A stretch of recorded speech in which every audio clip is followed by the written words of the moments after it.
Hey everybody, welcome back. This is episode 2 of our board building project. Where we last left off, we put together the table, and I wanted to just lay out the interior frames to illustrate why we built the table the way that we did. The frames here, we want to align them with our ladder rungs, and the reason for that is later on we're going to start clamping wood to this frame, and we want to have something that we can actually grab and clamp to. And this is why the placement of these ladder rungs is really important, to make sure that you align them with the cross sections of the board. So nothing's more frustrating in a project than getting to a step and not having the tools that you need to complete it. It's super annoying. So we're going to try to make it as easy as possible for viewers at home that want to kind of do the same type of build, whether restoring a board or building one of these grain kits. So we want to try to provide you a list of parts, every single part we use, so that if you want to just like order it online and just have it done and dealt with and easy, you can do that. So to do that, we partnered up with our friends at Jamestown Distributors. They're really, really awesome, one-stop shop for like all things boat building, board repair, all that kind of fun stuff. And they've sent us some of our first materials, glues, thinners, that kind of stuff. And for each video that we make, anything that we use, I'll put a list in the description of the part and a link to the part on their website. So if you need it, boom, you can just click over, get it, and be done with it. So big ups to Jamestown Distributors. We love those guys. They're really awesome. I'm going to go and unpack these boxes and get them all squared away, hopefully in a nice, organized way. And then we're going to start laying out our panels to glue.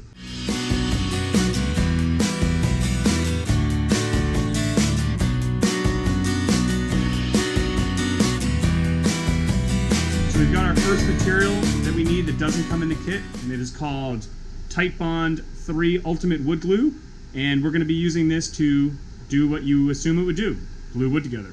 The kit comes with 12 pieces of 1/4 inch thick wood, and you have to align the panels in a specific way, and that's because the grain of the wood is different, and it'll affect the flex and all sorts of performance of the board. And understanding this is pretty advanced stuff that goes way above my head. So to help you, what Grain does is they actually mark the panels. So if we look here, you'll see a little triangle kind of drawn in with numbers 1, 1, 1, 2, 2, 3, 3. And what you can do is by just like building the triangle out, you can see how these pieces of wood are supposed to come together. The other 6 pieces of wood have letters. So you know the letters go with letters and the numbers go with numbers. And so this allows you to take advantage of the expertise of the woodworkers at Grain to make sure that you've got the wood aligned in the best possible way so that the board performs as good as it can. So what we're going to go ahead and do is clamp these up and get them ready, tape up all of the seams and get them ready for gluing.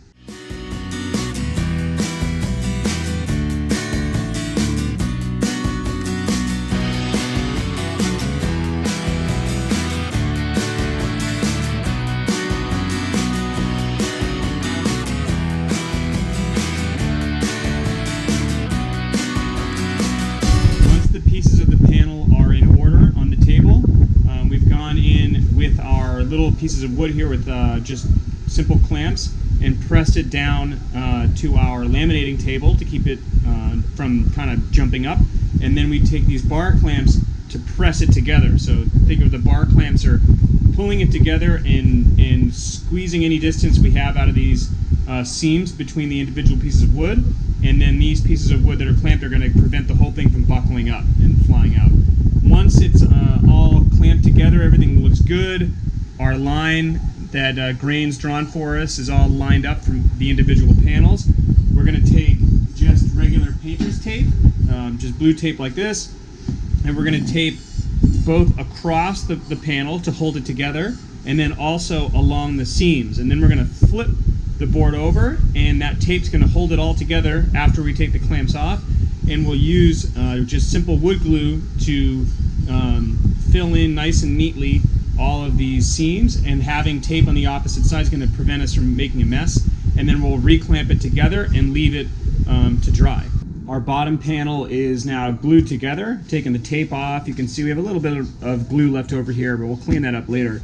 What we're going to go ahead and do now is reconstruct our frame, and we're going to use the frame to trace an outline of the board and cut the outline of the board out of the panel. And then we're going to use that cut piece and glue it to the frame.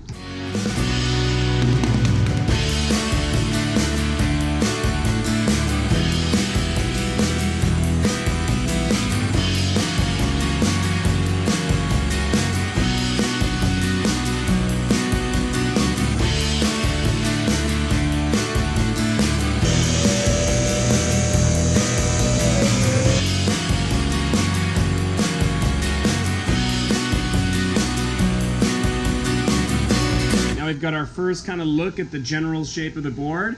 It's pretty exciting because you can start to kind of imagine what it's finally going to look like. Some really beautiful grains in here, and on the underside is really going to look awesome. So this is a pretty exciting step. We're getting closer and closer to attaching the frame to the bottom panel of the board, and to do that we're going to have to do a little bit of fiberglass work. So I wanted to introduce how we're going to do that now. The first thing we're going to be fiberglassing is the puzzle joint of our longitudinal frame. And we're just going to saturate this joint with epoxy and put a little bit of fiberglass over it. The epoxy that we'll be using is Total Boat High Performance 2-to-1 epoxy. The alignment of this puzzle joint is extremely important because this is what's going to determine the overall rocker of the board.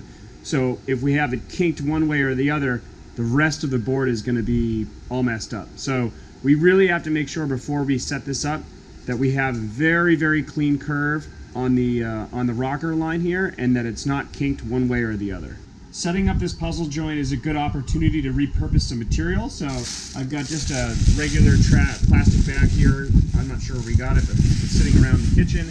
And what I'm going to do is I'm going to cut little squares out and actually place this part. We're actually going to do the layup right here on the edge of the table, and I'll put a little bit of plastic underneath the part, then lay the resin up and the fiberglass, and then put more plastic over the top, and then clamp it down and leave it. And what that plastic's going to do is prevent the frame here from gluing to the table. That would be bad. And it's also going to give the epoxy a nice clean finish, so I can just peel the plastic off, and then I won't have to do all that much sanding, which will make my life quite a bit easier. All right, we've got a small batch mixed up here, and this was only 2 pumps. I think we might have been able to get away with even 1 pump, but just to be safe, we did 2.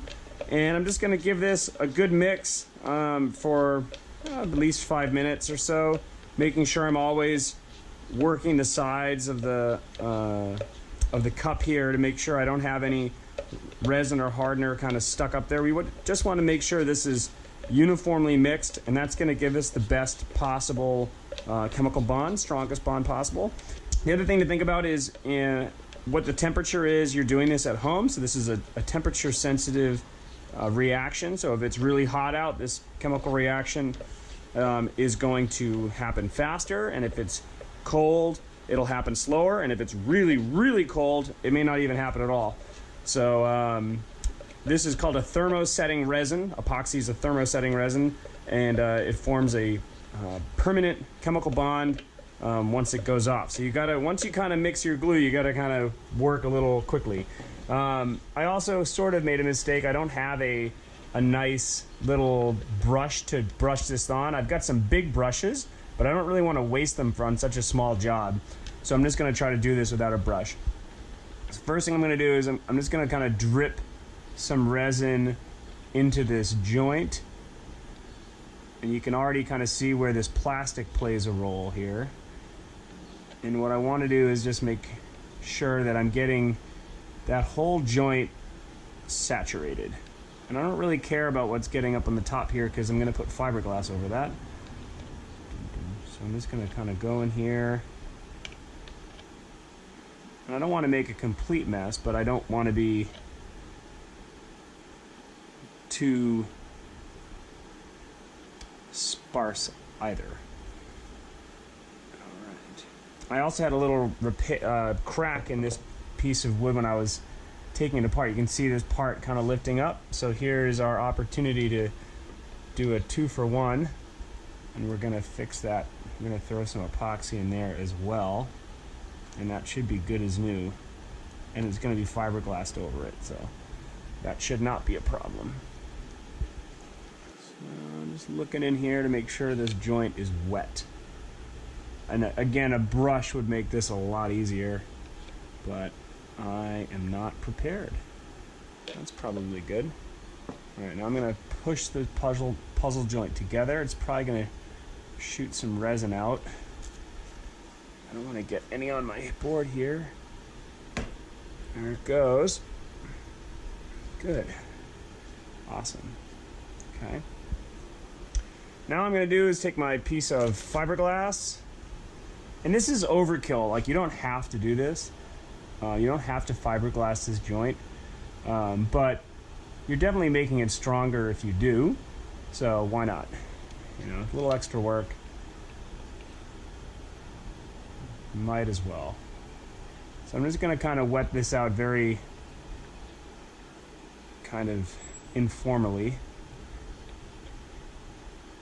I'll probably end up using my finger here in a minute to squeegee it.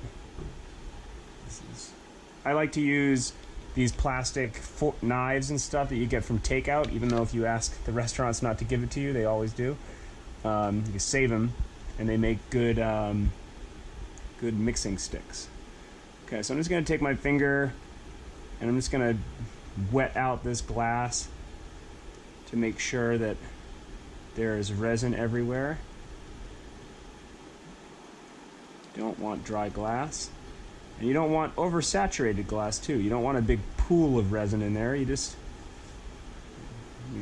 want just enough to make it wet, no more than that.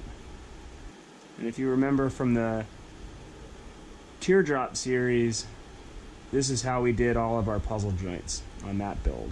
Same deal. So it's nice and similar. Alright, so that looks pretty good. Just want to make sure my plastic is capturing the resin. Bowie, get out of there. No. You definitely don't want your dog eating this because it is poisonous. So that's not, we don't want Bowie doing any of that.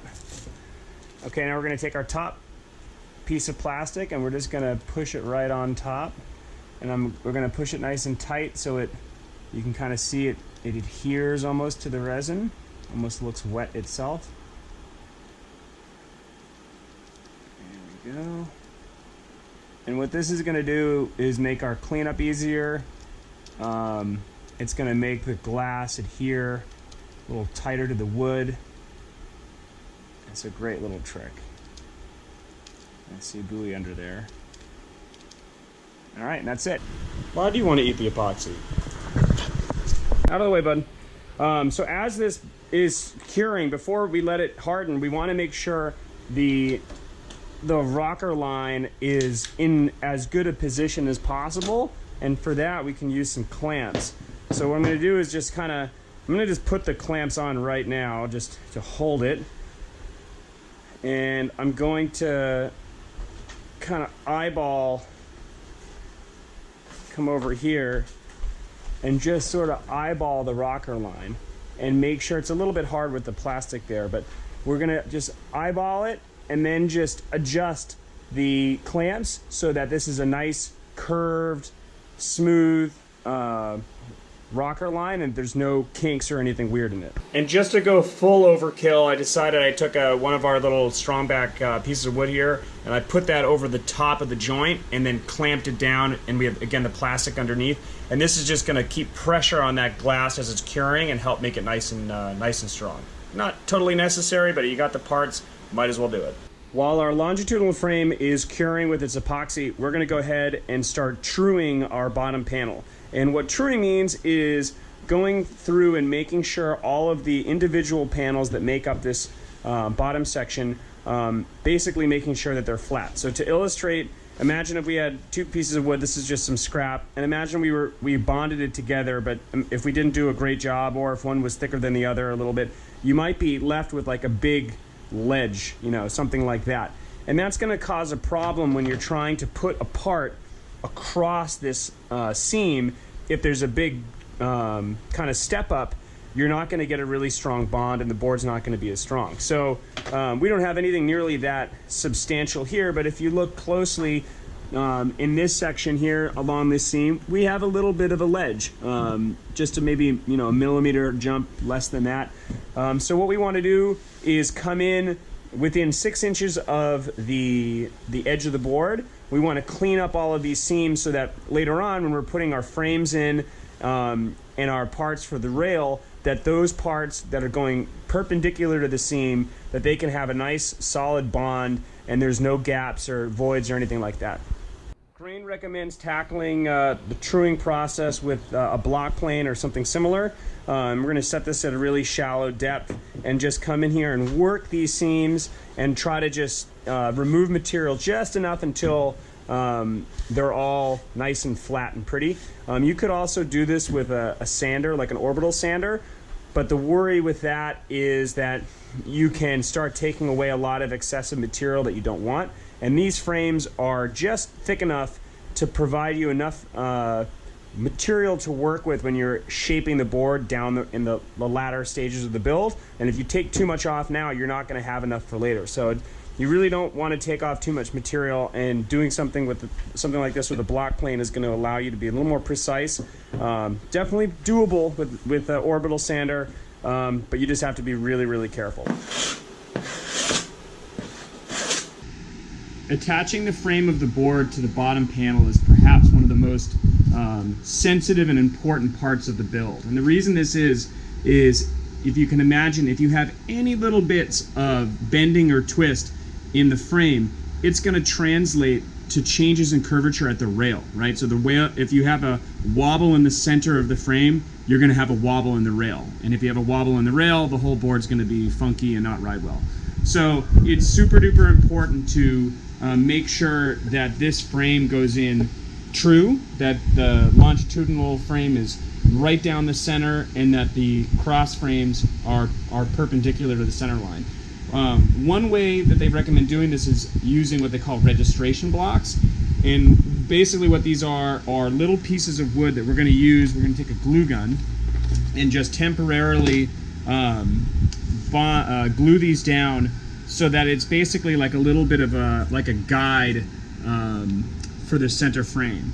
So if you look straight overhead, we'll have at each cross section, we're going to glue in with the glue gun these little pieces of wood. And when it comes time to put glue on the frame and actually lay it in, where these blocks are sitting, like this, is going to guide us to make sure that we're putting it in exactly on the center line. And this is a nifty way to do it because you can really take your time to make sure you install these perfectly, measure them multiple times. So it takes a little bit of stress off the final laying in of the frame. Without the registration blocks, I'd be a little nervous that when you're laying the frame down with the glue on it, it might be hard to make sure it's exactly perfect. And if it's not perfect, your board might have a little bit of a weird bend to it. So we're going to use the registration blocks with our little glue gun.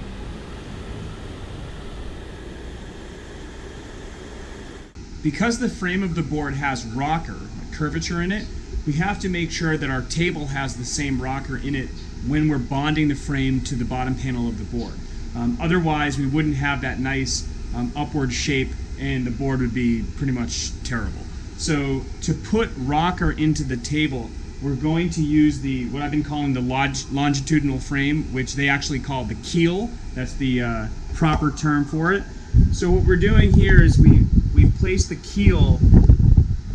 We've placed the keel on our table, and we're going to add shims, little pieces of wood, so that they're always at the exact right height of where the keel is. And this, when we lay our panel on, this will then create curvature for our board when we're bonding it to the frame.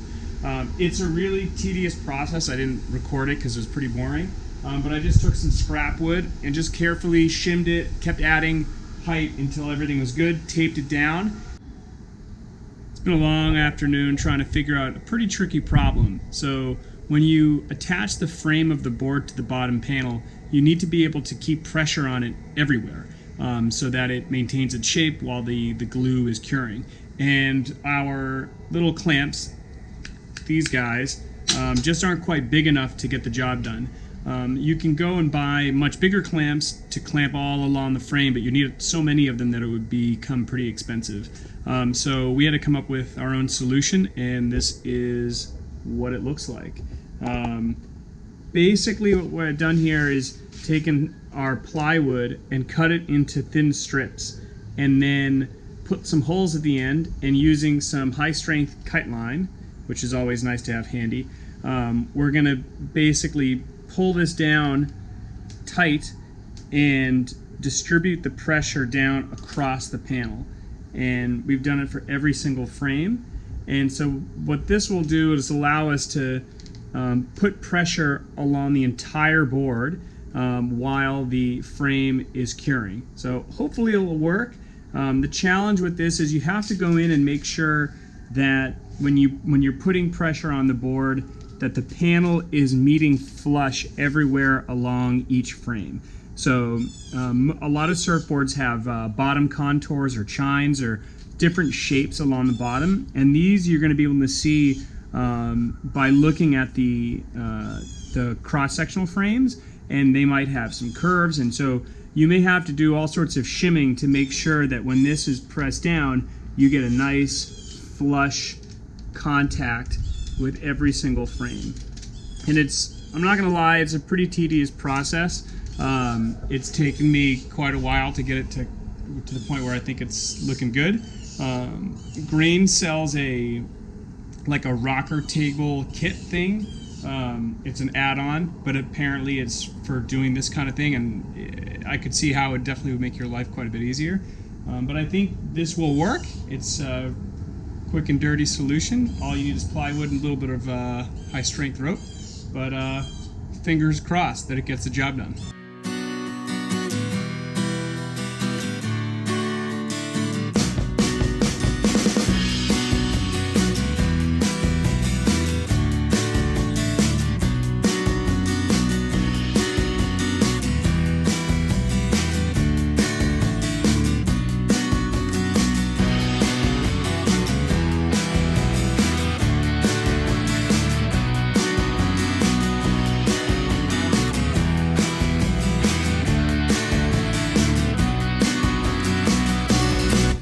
The board is glued up and clamped down to the rocker table, and setting it up wasn't too bad. It was a little bit hectic, just getting everything in line before the glue cured. And for the glue we use just 3M 5200. If you're familiar with that, it's actually can be pretty bad to work with, but just it gets everywhere and it's really hard to get off. You can kind of see some of the white stuff in there, but it cures relatively slowly, and it's not too bad to work with if you're careful. But just be aware, if you get it on stuff like clothes, you might as well throw the clothes out. It's a total nightmare to get out. But so that's going to wrap up episode 2, and we covered quite a bit. We're going to pick it up at episode 3 and start prepping the Stewart board, the fiberglass board, start doing that repair while this gets a good 24 hours of curing, and then we'll get right back to that. So thanks for tuning in, and if you have any questions so far about what we're doing, just throw them in the comments below, and I'll be sure to put links to all the different glues and adhesives and products and stuff that we use down below in case you want to get them as well. So thanks for tuning in. See you next episode.